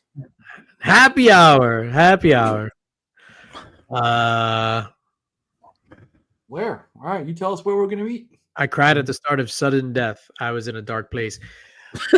Yo, DVH. When I said, yo, I fell asleep in a Jean-Claude Van Damme movie, that was it. It was sudden death. That's the hockey one, right? The Jean-Claude Van Damme, that there's like a bomb or terrorist thing in a hockey ring.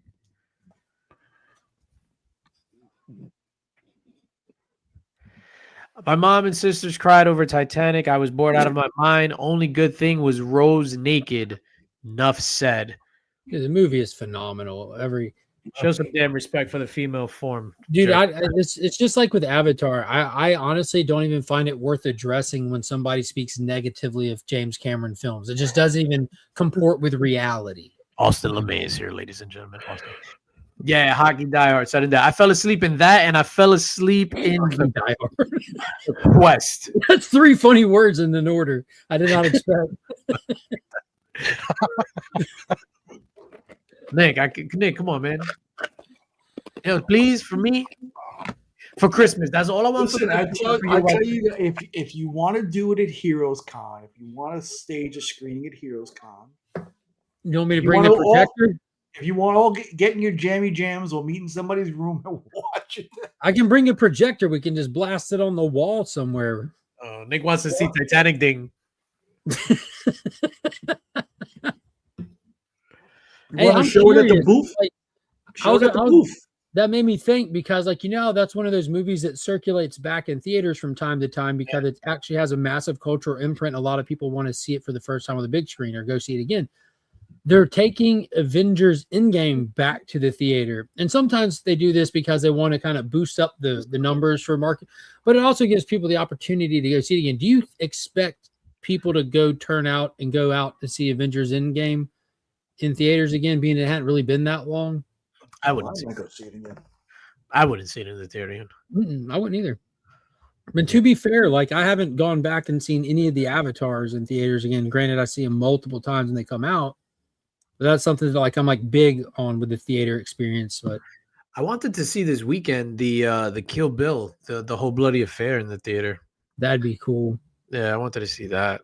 The last movie I saw in theater that had been out already was me and Pops, and I took Kyle, and she even loved it. We went and saw the I think it was the 25th anniversary for Batman Mask of the Phantasm. Ooh, that was really fun. Yo, this girl looks just like her mother too from Stranger Things. Oh, Uma Thurman's kid, Robin. Damn, where do we go from here? Nick doesn't want to see Titanic. Jersey wants to know if you rewatch Star Wars movies when they come out in theaters. Whenever a new movie that's a franchise comes out, it always makes me want to go back and watch some stuff. But Star Wars, at this point in life, I watch the originals and the prequels, and the rest can fuck off, except Rogue One. I saw the first episode 4 in the theater in I want to say 97. Yeah, I went for the 20th anniversary. I went to see it in 97, and I like 2:00 in the morning. I sat in the stairs in the theater. What are you going through? That's when they remastered them and put those extra 5 minutes in them. Yeah, it was one of those things where it was just like, legit for that and Independence Day. I legit woke up and the newspaper was on the table, and I was like, oh snap, the movies is on, and I went to the movies right then and there. Our Independence Day. Speaking of movies, Kill Bill, Tarantino, and stuff, did you see his comments about Paul Dano, actor from There Will Be Blood, Riddler, Prisoners? He tried to drink his milkshake for sure. What do you think about that? So, just to give context to anybody that in the chat who didn't see this, Quentin Tarantino was on a podcast. He talked about his list of the greatest films of the 21st century. There Will Be Blood was number 2. And he said it wasn't number 1 because Paul Dano is in it, and Paul Dano sucks as an actor. This is like quote stuff too. It's not He even said he's a weak actor is the word he used. He's weak. weak sauce. This is a direct quote. The weakest actor in SAG. Mm-hmm. Didn't he say he wanted to replace somebody for that role? What did he say he wanted in that role? Now, I completely respect his opinion because he sees these actors differently as a guy that casts movies and he's one of the best of the best. But me personally, I like Paul Dano in almost everything I've seen him in. He's a fucking powerhouse of an actor, dude. Hell yeah. Like, how can you not? I don't know. Like he can bring a very unusual amount of emotion and range to characters and stuff. Like he's I don't know, you wouldn't expect it when you see him. He looks like a little weak dweeby kid, but the dude's incredible.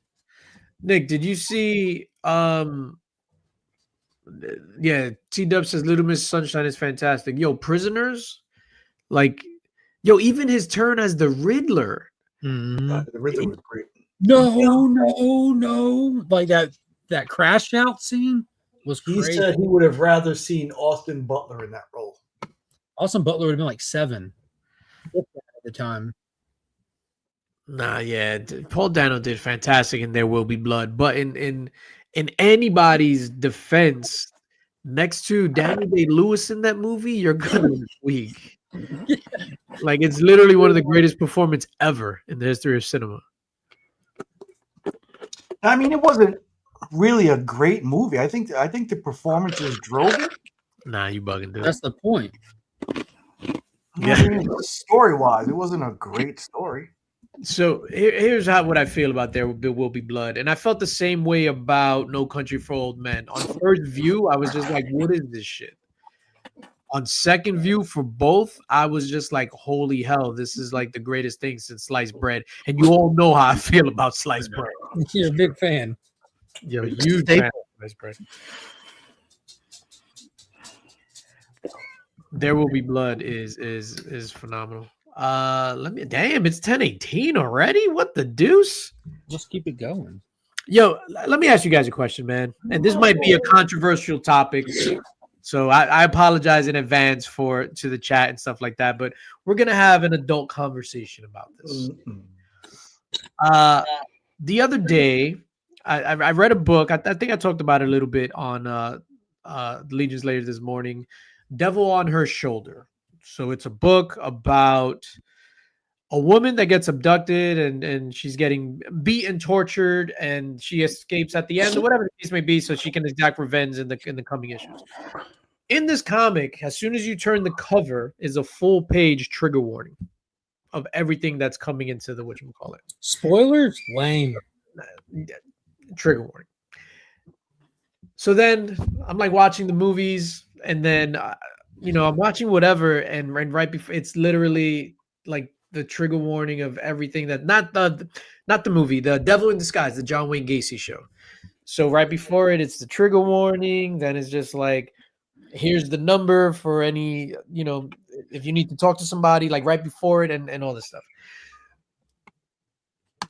So my question to you, gentlemen, how do you feel about trigger warnings before any type of entertainment, movies, comics, anything like that? It's a loaded question, I know. Not really. It seems pretty straightforward. Nick, what do you're the gentleman, you're the distinguished gentleman of this ragtag group of rapscallions. Growing up in the Archie Bunker era, I could care less about them. They're for the... I don't want to say it. Oh shit, yo. We need a trigger warning for Nick. Remy Q, what do you think about these warnings and stuff? Am I still frozen? You are frozen. I was gonna call you Elsa, but Terrible. nah. What do you think about this stuff? Oh, Remy Q got on. He said fuck trigger warnings. Mark, what are your thoughts? If you need a trigger warning for a piece of media that you willfully choose to watch, you're fucked when you walk out of your house. Ain't a man in your family. Oh shit. So do you think they go a little too far? So maybe there's like I could see it if it's. So this is where I think it's too far. So in the movies when it's like it gets to thing like tobacco use is listed as one of the trigger warnings. No, they went too far when they started saying trigger warning and listing stuff. It should have never gone any farther than TVMA, violence, language, nudity. That's all you need. Like, Yeah. why do you have to call it a trigger warning? You have a rating system that is presented in the front of media so that you know if you or the people in the room are the appropriate audience for the media. You don't need it to break down, call you a little bitch, and pretend like they're holding your hand. Like, they're not doing that for the viewer. They're doing that for some suit upstairs and some DEI practice quota that they're trying to check off a box to make somebody happy. It's all stupid as shit. But that's how I feel. Yeah, you also need Was it a list? Yo, it was literally like a list. So it was just like, well, the book specifically, where it's just like, here's a trigger warning. It's like violence. So it was violence against women, torture against. It was just like a lengthy list. But then you get the same thing in front of the TV shows where it has everything, like Mark said, rated TVMA for violence and language. That's all you need. But this is just like brief nudity, brief tobacco use, brief language. Meanwhile, Landman dude smoking 2 packs an episode. Yeah, Landman. I was thinking of, I used to like the list. Did you ever see the Joe Bob horror movie thing? Oh, the driver?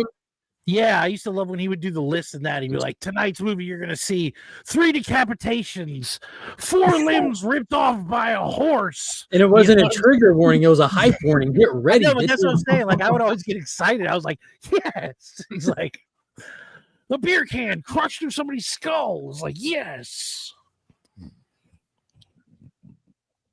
So DVH says, I do question who the trigger warnings are for. Surely it's purely to try circumvent a problem that doesn't exist. I understand why you would put a thing at the end that actually might be helpful. 1000%. Yeah, I like when they have a piece of media that's showing you the dangers of a certain something, and then they have like at the end of a feature or something, they have like if for help, reach out to this, because people in the audience could be identifying. That's the point of making these movies, so you identify with the story, so you feel something from it, and maybe you'll remember like this is an outlet later.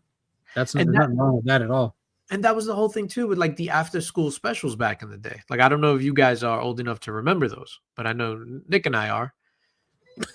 I said Nick and I are. Yeah, so it was like you see the whole stuff, and it was like, like the bike owner was trying to take Arnold and Dudley to the back, and then you got the if this stuff happens to you, call this number and blah blah blah. Special episode, a very special episode. That's how things were like marketed back then. Like, it was like when it was an important episode, like a character died, or like if it was like something that they were going to touch on the topic, like they marketed the hell out of it as a very special episode. Like that bike episode, like that's getting touched. Yeah, that's the first episode of TV ever that I watched, and it was like I was like, oh shit, where Arnold and Dudley from Different Strokes, they went to the bike shop, and old homeboy a different stroke. Take their shirts off, and he's snapping Polaroid. Oh, snap! Golly. See, Austin knows Arnold and Dudley. There we go. Yeah, after school. But anyway, I just wanted to thought about it because it really bothered me. And I'm like, damn, you wasted an entire page on this. Devil on Her Shoulder by Dark Horse. It was a phenomenal story. So it's basically like Kill Bill in the sense that she got beat up and all that stuff, and then at the end, she was found. Well, I'm not gonna blow it up. I highly recommend. Your trigger warnings before I spit on your grave or Last House on the Left. I ain't got any trigger warnings on those. I got the strobe light warning because that causes like epilepsy or whatever, or it triggers epilepsy. I get that. You think people with epilepsy don't think about that before? Yeah, no, but they might not know. I'm done with that. No, but if they don't know it in the movie. So if Yeah, they're they watching do that the at movie, every movie now. Every It's movie. has literally that. every that's my point. It's literally every movie. Before Yeah. everything you click on Disney Plus, it's like, hey, if you're epileptic, RIP, enjoy the show. Yeah. I'm like, Just what? no And they're like, TV "Hey, for you. because Yeah. you can't sue us per the contract of signing up to Disney Plus. Enjoy Yeah. the show. There was a warning before this show. Yeah. Yeah. So even a warning there. Read a book. This is a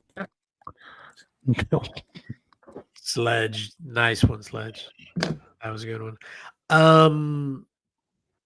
Yeah, it was just like, hey, you like trigger warnings? And I looked directly at it and said, I'm your Huckleberry. All right, now that's a little too much. So glad. What do you said? So glad that we can finally put an end to that book. Good job, DJ. Thank you. Nick needs to watch Titanic. That's all I'm saying. I gave you the Thank you. stipulation. What was the stipulation? I appreciate you taking the time to trust us with your movie experience. Thank you, DJ. Nick, instead of waiting to heroes kind of watch Titanic, why don't you watch it ahead of time and we recreate some of the most iconic moments while on the balcony at breakfast? There's railings out there. Yeah. It's good I'll content. hold you. Remy will hold me just to be on the safe side. Yeah. Don't want anyone falling. Yeah. And you don't have to worry about lice because we're American. There you go. We're American. Both of us. It's a uniquely American experience. Oh no, that come on. Now you're going overboard. Speaking of Titanic. Oh my God. American, yeah, both of us. And Fabricio's like, he. Yo, shout out to Fabricio, man. Nobody talks about Fabricio. Like, you know. Who did? Yeah, I know. You're the first person to mention Fabricio and Manlo. Au revoir. I will miss you. I will never forget you. He's like, you know any of them? No. Just waving. Bye. God, That's that it. movie's so good. Yo, so this is so hashtag Titanic. Everybody in the chat put in hashtag Titanic. I will be giving away. I'm giving away. Yeah, I don't even want to call it a mystery box. I'm literally gonna grab I got boxes of comics there that are like dollar books. I'm gonna grab like $10 books and send it to you.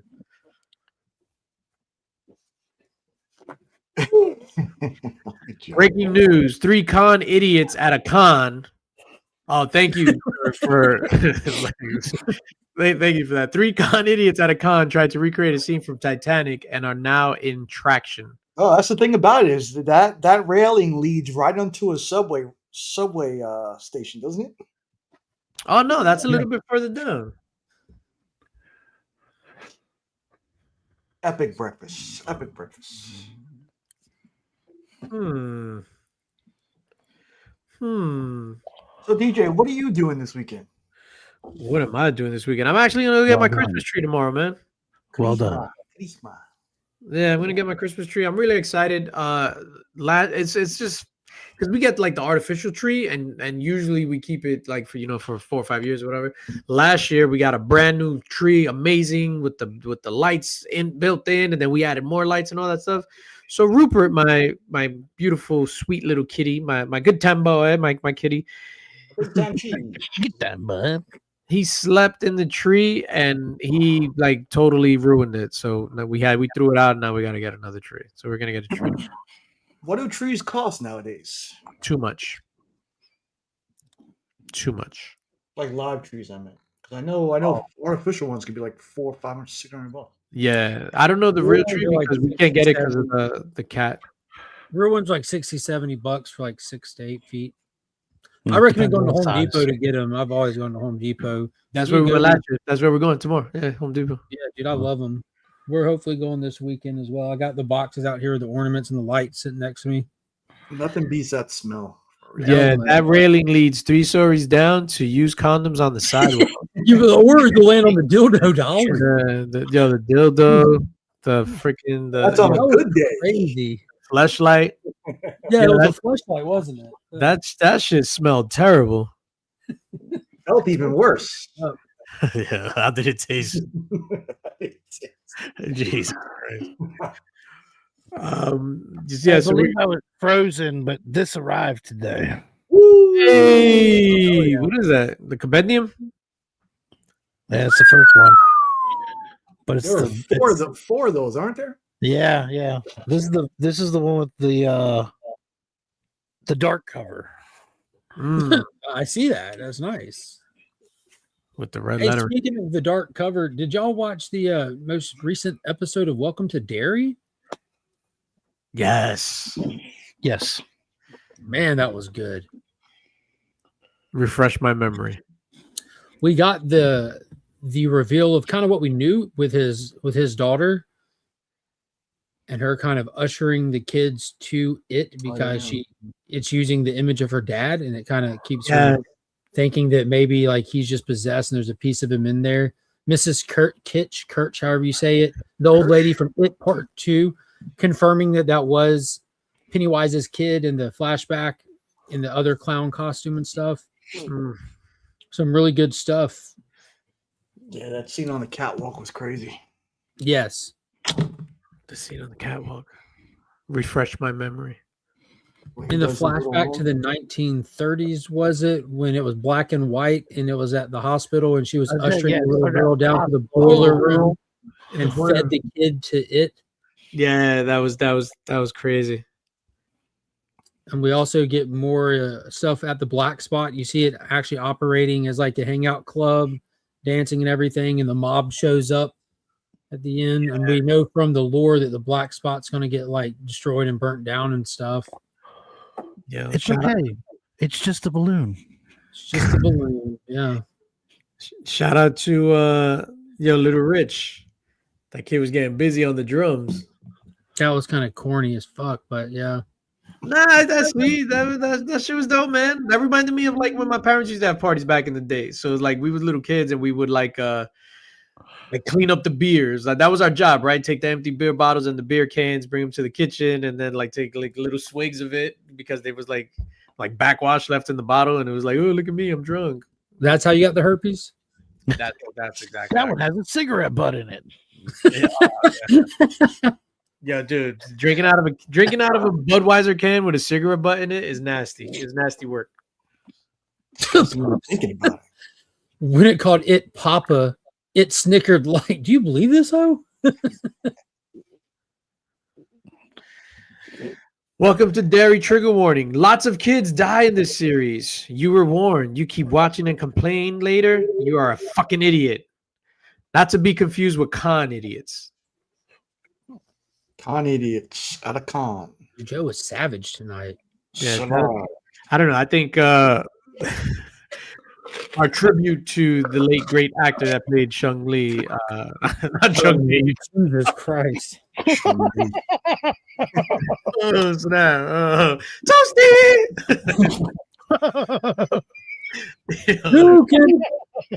Oh my god.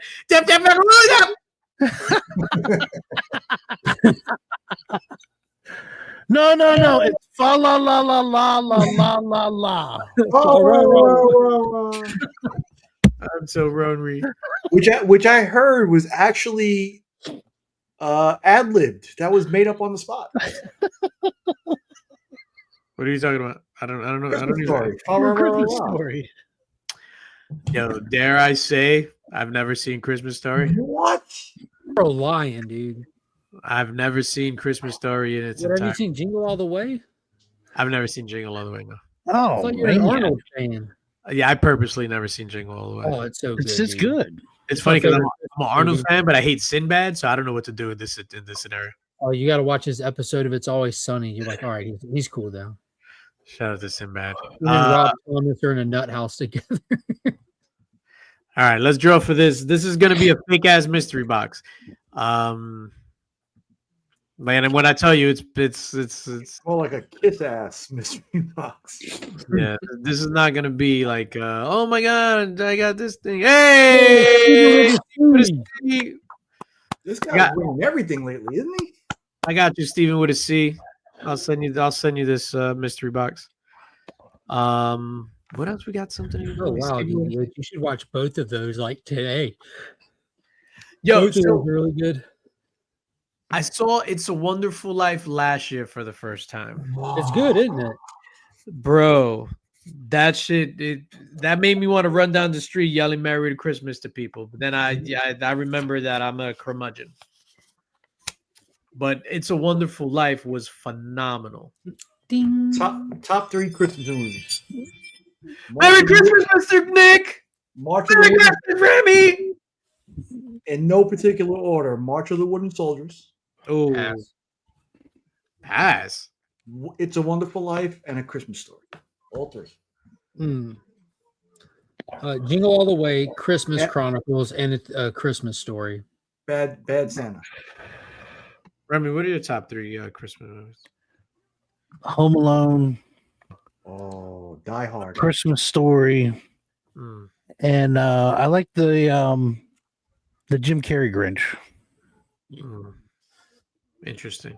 I don't think any of these lists are bad at all yet. So. My top 3 Christmas movies. Number 1 is Predator. You know what's coming, right, guys? Maniac Cop. was number No, 2. Yeah, I don't remember the name of it, but I haven't seen it in so long. It was a Christmas movie where Art Carney played Santa Claus. It was like The Night We Saved Christmas or something like that. I haven't seen it in so long. Every Christmas we watch all like the old school stuff. That's my favorite. The Rudolph, the Little Drummer Boy, the Island of the Misfit Toys. The Night We Saved Christmas. Yeah, every Christmas we watch all of those joints. Is Gremlins a Christmas movie? Christmas Vacation. Christmas Vacation, good. All right, so Good. The I got night one more before. that's giveaway, good. and one more giveaway, and this is for the Linx Squad members. For the Linx Squad members, so this month's Linx box is only going to be 3 books.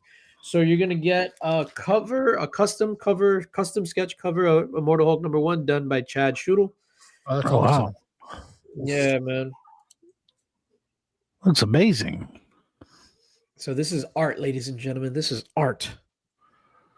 Well, I got some art too. Not Also, Art another Carney. kind of art I'm used to, thanks to Remy Q Studios. You're also going to get this Pop Kill #1 New York Comic Con Hey. exclusive, signed by Jenny Frizen, and then she wrote C3 right underneath it, because this went up for auction for Comics Curing Cancer, and I bought it, and I'm giving it away to you, to the Link Squad member. This is number 148 of 200. And then last but certainly not least, this Spawn #1 reprint, big time collectibles, exclusive from 2024 in the The CGC. 9-9. Yes, sir. So Mark dared me to give this away on the Comics Curing Cancer stream, and that's exactly what we're doing. I don't remember Nice. that. For the people. So y'all are welcome. Yeah, you were like, I dare you give it away. And I was like, oh, you dared me, so I guess I have to do it. Remy Q Studios rigged. Come on, rig this shit. All right. And this is only for the Link Squad members. Come on. Don't worry, Remy. You can double your odds. If I win it, I'll be happy to sell it to you at full price. Oh, Yes.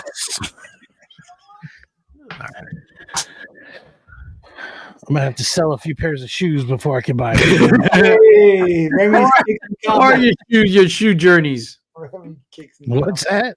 How's your shoe journeys coming along? It's very interesting. I'm becoming somewhat of an expert in shoes all of a sudden, and shoe accessories and boxes and sizes. And I was talking with Nick before the shoe drop on the 4th, and told him Did you that I was say well shoe aware that I had a 1.5% chance of actually getting that particular shoe, but Mr. Nick helped me out, so I had a good 3% chance at that point. Thank you. Remy, did you say shoe accessories? Like stocks? No, so like shoes, sometimes they come with extra stuff with them. Or like strings? What are you So, like- referring to? Like So like certain shoes will have like extra things that they come with, and it's like just like any collector item. Certain people will look for that. Like some people want the box, some people want the extra. It could come with laces. It could come with all kinds of stuff. hang tags. Yeah. The Nice. Stranger Things drop had pins and stuff with it. I was like, it was interesting. All right, we're gonna let this rip in 3, 2. Come on, Remy Q. Good luck, everybody. Come on, Remy Q. Let's do this. Let's do this.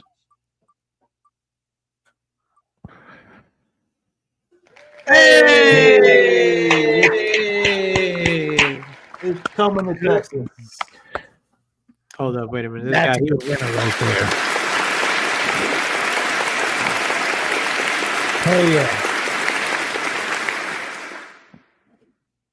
congratulations to you. Hell yeah. That's awesome. I'm glad he won that. Big supporter, big supporter. So right before we went live, I drank like a half a cup of NyQuil. Oh gosh. Yo, and it finally like kicked in. Drank that Robitussin. Yo, I drank that dirty Sprite. Sipping on the scissor. Apple bottom jeans and the boots with the fur. I mean, what's your song that when you go to the adult establishment, you want to see the lovely ladies dance to?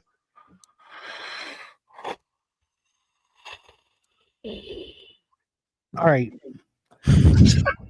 Hold on. You know it's Why? wild. Ask a question with a question. Yeah. Because there's certain categories. Everybody has their own style, right?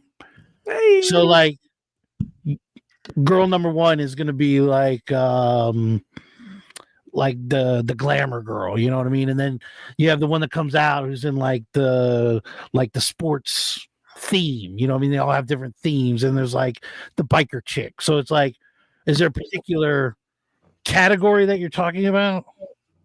Because I like to guess those too. Like when they call somebody up, I'm like, oh, this is gonna be here, you know, here comes, you know, the punk chick or whatever, you know, like Yeah. no. My personal favorite category is Morlock. Okay. We don't have categories over here. No categories. That doesn't make it fun. I don't know then. I don't know. Your song, dope show. White Zombie. No, Battle Massive. My bad. Battle Massive. Yeah.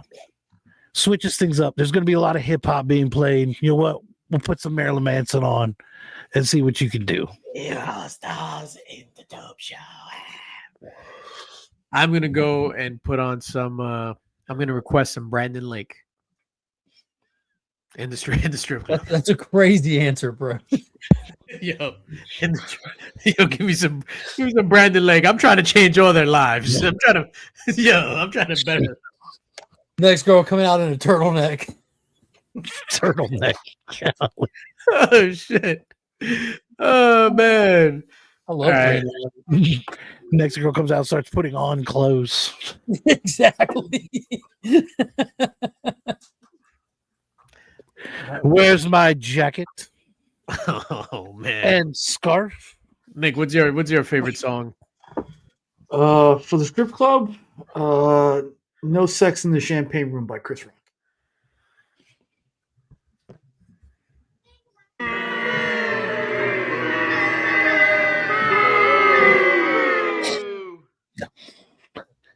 You know, I have to ask you one. Mark says running up that hill. Well, yeah, it'd be something off Tron Ares album, Tron Legacy album, The Journey, according to my recap. It's like, cinnamon to the stage, cinnamon to the stage. Did you hear Daft Punk? Oh, the grid. Is nothing if not consistent, ladies and gentlemen. Oh, Have you ever had? That stuff would work. It's real techno, high, like really upbeat. Have you had a dancer ask you if you had a certain song that you wanted them to perform to? Just scream, "I don't work here," and put your money back in your pocket. yeah. My song would be the 14. No, was it 14? 16-minute long version of Rapper's Delight. No, I thought you were going to say Free Bird.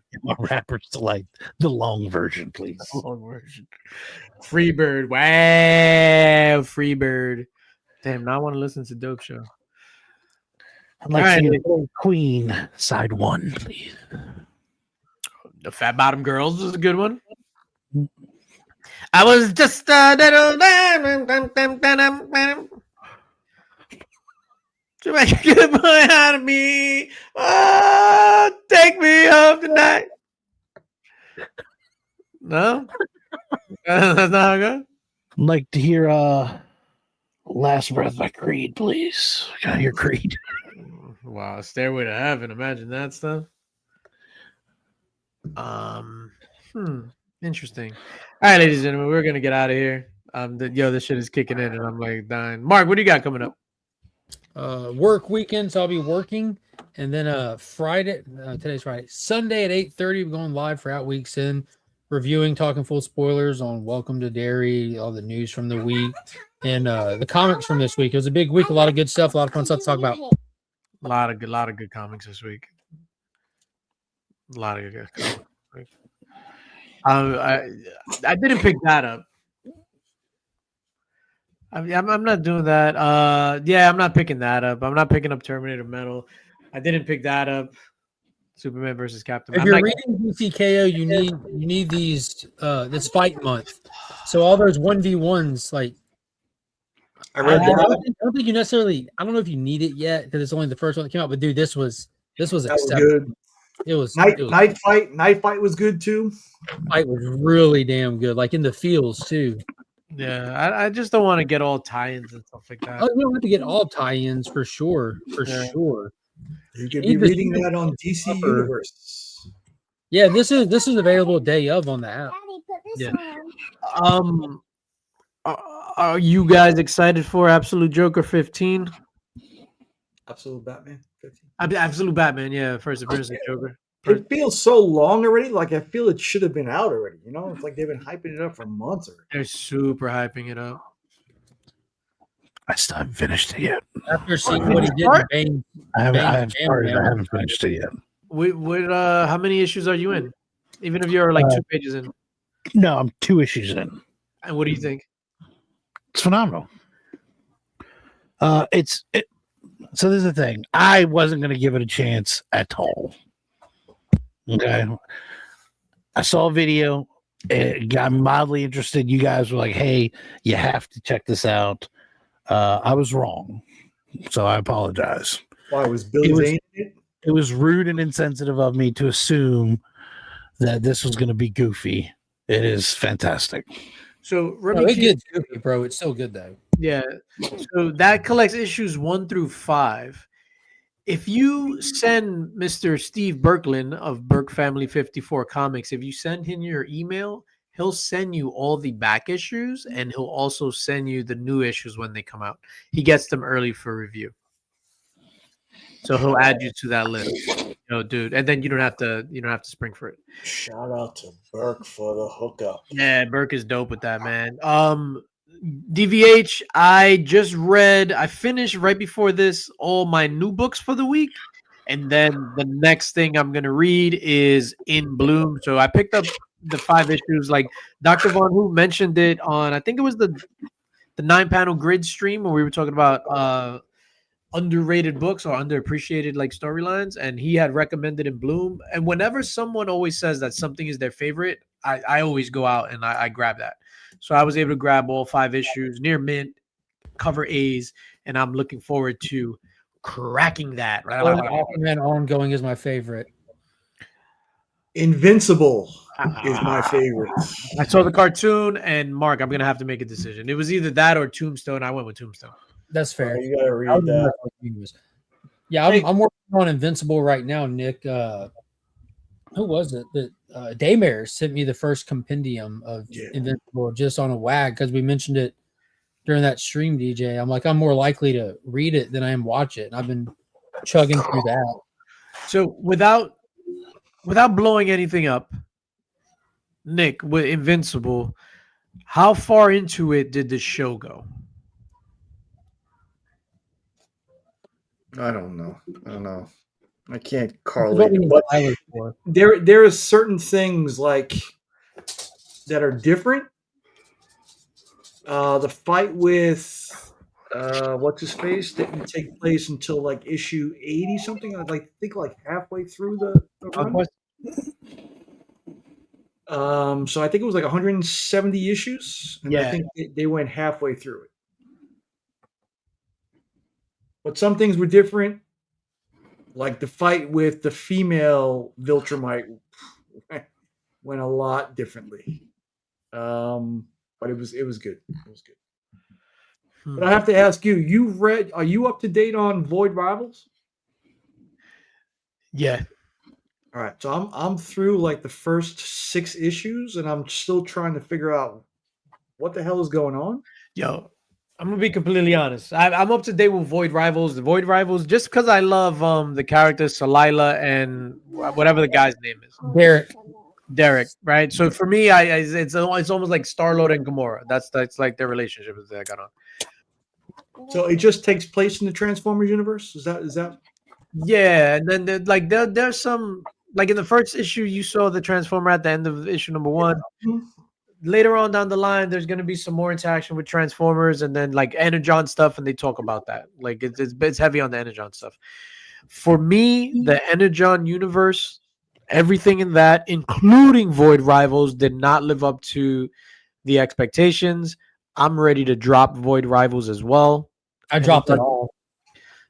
Yo, bro, it's like I was reading all of it, but when I read the first issue of Kirkman's Transformers, I'm like, this is fun, this is good. They're introducing Mask now, the 80s car cartoon that didn't transform. I'm out. Like, it's nothing bad with it, but there's just so much good stuff out right now. I can read this in trade format, and I don't have to wait 6 months. And there ain't nobody actively talking about it in real time to like sit there and fan about it with and stuff, you know. So I'm like, I'll just go back read it. Like, I'm reading through that stuff on Global Comics. Like, I'm up to issue 17 of Transformers now. It's bad. I mean, it's good for guys like me who grew up with that stuff and loved the Gen 1. Yeah, I like Transformers. It gets. I think DWJ went too far too fast with it, though. It has a couple issues that are memorable looking back on it. Like the dad dies, and then when the dad comes back, like his essence is in the Matrix. But a lot of the stuff is just kind of just, I don't know. It's just this is a man. Crash Test Dummy, the comic book. Yeah. Steve says, I almost grabbed the Void Rivals blind bag today. Were there any good covers? I didn't even know there were Void Rivals blind bags. Yeah, I'm about to put my issues 1 through 25 on eBay. I haven't been this disappointed in something like when crossover was supposed to be the big thing, and crossover, like the first couple of issues were great, the middle was just trash, and then it really picked up steam toward the end. But yeah, this Transformers, G.I. Joe, all that stuff. Scarlet was really good, but I enjoyed the Energon stuff, but it's not Ghost Machine level. I'm having a blast, and I know it's just me, but I'm having a blast with Dynamite Comics right now. They got like the Herculoids, they got Space Ghost, Blue Falcon, like all of those Hanna-Barbera things. Like, especially if, again, like with the Transformers, if you grew up with them, because I didn't grow up watching like the Gen 1 Transformers and all that. I did grow up watching all the Hanna-Barbera stuff because of my pops. So that stuff kind of hits more for me, and that stuff is, in my opinion, if you're a fan at all, is fantastic. Yeah, I've been wanting to read the Herculoid stuff. I have comic issues. All 10 issues are out, so that one you can read the whole thing in one go now. Yeah, it was Global Comics is okay. I picked up, it was an entire year for $50. So they had Geiger, which I haven't read yet. I finished reading Rook. I've read through issue 6. Great. Oh my god, the newest issue that came out this week was incredible with the introduction of Stag. Yeah, yo, you know what's crazy with Rook, and then this issue in particular, because I like Rook. For me, out of all the Ghost Machine stuff, is the weakest. But for this issue, for some reason, the art just blew my mind. I don't know if it was like because of the spiders or whatever, but I just had to keep going back and looking at the art. I'm sorry for interrupting you, Nico. Yeah, and I'm gonna pick up. They have Red Coat. I'm gonna read Red Coat. I'm gonna finally read Department of Truth throughout. Yes. Because for me in the beginning it was a little too wordy, but It doesn't, and yeah, I figured it wouldn't. But I Get figured more I'd give it, wordy. yeah, I figured I'd give it a chance. yeah. If There's you're some not, issues where if you're not into the topics of like you have to be into that vibe. The book is a vibe, so the words don't bother you if that's your vibe kind of thing. If you're not feeling it, you ain't gonna start feeling it. Just so when I see Martin, I can talk to Martin about his art. Yo, how about in that issue of Rook though, DJ, when they kind of revealed that there's a whole nother faction of wardens Mhm. that we haven't even introduced you, and what a crazy twist with Arachnid that the feedback was so strong that the spiders are running the entire suit because he has more than the helmet. He has the whole suit, and that poor soul is trapped in it, screaming for help. Help while, me! Help me! force feeding him humans to keep him alive so that they can keep using his body. I'm like, that's That shit is grotesque. crazy. Yeah, no, that red coat dog. Yeah, that's the one for me. I think Geiger's a 10 out of 10 also, but both of them. dude. The Ghost Machine doesn't miss except for Halo and Hornsby. I've enjoyed all of them. Remy, that's your next thing after Batman, man. We need to get you on this Geiger. I think you enjoy Geiger better than Redcoat. Okay, so let me know. I think I have a code for you for like 1 free week of Global. So if you want to read it digitally, The football team. Oh yeah, there you go. What? Yeah, that's cool. Anyway, Mark is working. Remy, what you got coming up this week? I'm working. Right there on the bottom, There you go.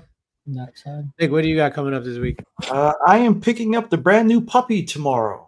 Oh, So it's going to be about bringing her into the house, training her a little bit, and welcoming her into the family.